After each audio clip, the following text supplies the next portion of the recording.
El presente material ha sido diseñado para ocuparse como apoyo para los instructores y aplicadores del Censo de Población 2010.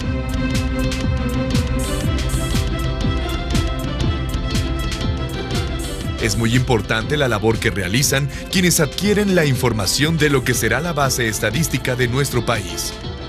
Con esos datos nos conocen internacional y nacionalmente.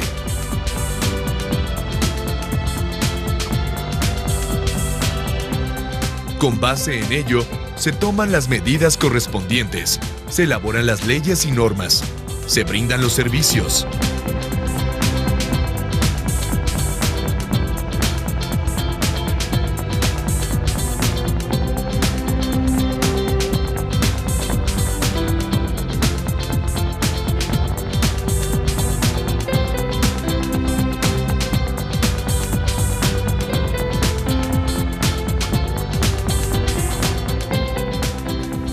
¿Sabes cuántas personas con alguna discapacidad hay en México? 1 de cada 10. ¿Y sabes cuántas de ellas nacieron con la discapacidad? Únicamente el 19%.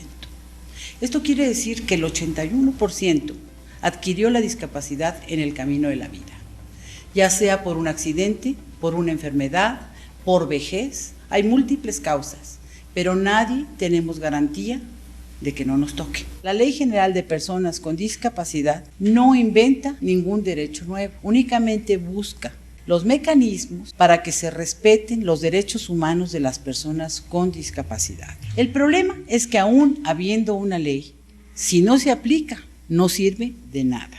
¿Y cómo se aplica una ley? Una ley se aplica a través de las políticas públicas, que son las acciones de los gobiernos. Los gobernantes deben de conocer a la población y conocer sus necesidades. En base a esta información es que deciden en dónde ponen el presupuesto del gobierno. Para poder tener esta información, los gobernantes usan mecanismos como los censos de población. El censo del año 2000 encuentra que en México menos del 2% son personas con discapacidad. Es un porcentaje mucho más bajo que el 10% mundialmente reconocido. ¿Qué cosa es lo que pasa al tener esta cifra? Que las políticas públicas y los presupuestos para atender a este rubro de la población son muy bajitos. ¿Para qué sirve este presupuesto? Este presupuesto sirve para que haya vías públicas, edificios y servicios que toda la población pueda usar, banquetas adecuadas, para que los niños con discapacidad sean atendidos en las escuelas correctamente, para que haya empleo, para que el deporte, la cultura y el entretenimiento sea para todos los mexicanos, con o sin discapacidad. Por eso es muy importante el resultado que ustedes obtengan de este censo 2010. En gran medida, ese resultado va a definir las políticas públicas y, por ello, la calidad de vida de los mexicanos con discapacidad.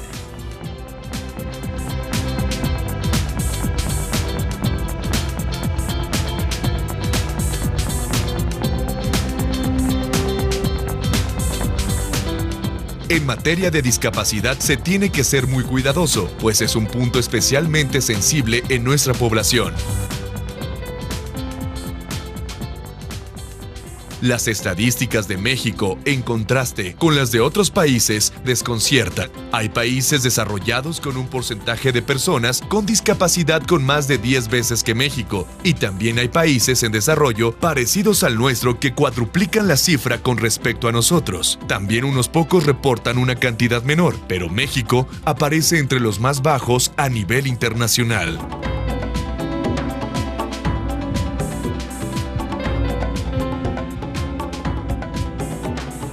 ¿Qué es lo que pasa? Nos preguntamos, ¿por qué hay tanta diferencia? Uno de los elementos a los que se llega es que hay factores culturales que están haciendo que las personas con discapacidad y sus familiares no los reporten como tales.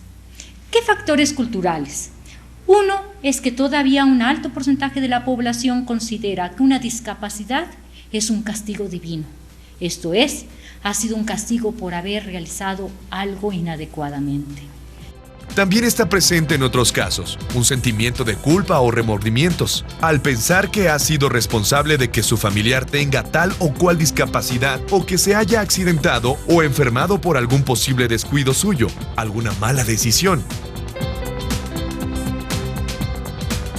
Se requiere entonces de sensibilizar a la población en general por un lado y por otro, los encuestadores estar preparados para obtener la información pertinente.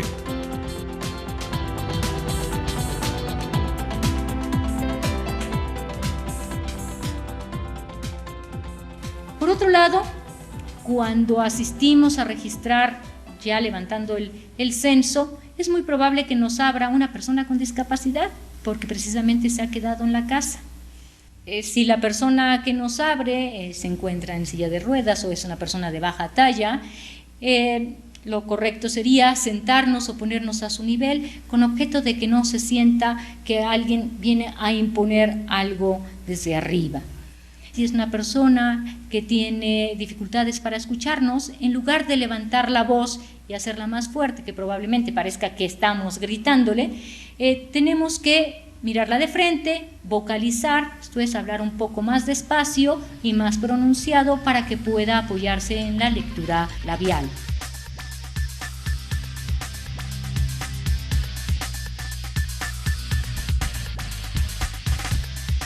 Si al llegar a la vivienda observaron que quien lo recibe indica a un familiar, sea niño o adulto, algo así como vete para adentro, y cuando han registrado a quienes habitan la vivienda preguntar con delicadeza, ya notamos al niño o al señor o a la señora que estaba aquí o que se metió, a lo que pueden contestar que no, porque él está enfermito. Con sencillez se les dice que es bueno saber exactamente cuántos somos, cómo vivimos, qué necesitamos.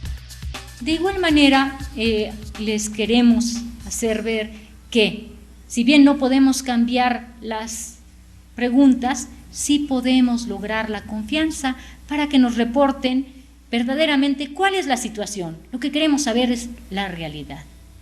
¿Quiénes requieren apoyo? ¿En qué condiciones están? ¿Cuándo la adquirieron? ¿Cuál fue el motivo por el que tienen tal o cual discapacidad? Estoy segura de que si las personas con discapacidad o sus familiares supieran lo importante que es el que estén considerados en el censo, los prejuicios y el desconocimiento que evitan que se registren estas personas quedarían superados. Por ejemplo, si yo tengo un hijo con síndrome de Down y sé que a través de registrarlo en el censo estoy aumentando la posibilidad de que sea más atendido, de que yo sea apoyada y de que mi hijo pueda tener un mejor futuro, les aseguro que lo registro.